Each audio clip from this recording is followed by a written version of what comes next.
Okay, we got our hole drilled for the neck. We're going to mount our stick now.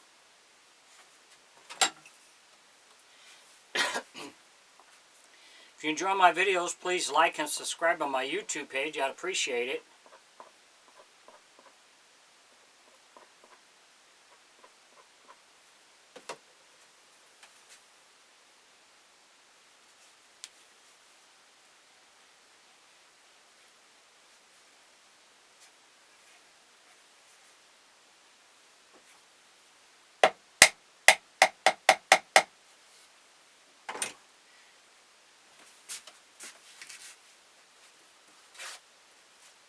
Okay, we're going to let this set up a little bit, and then we can drill our hole for our string.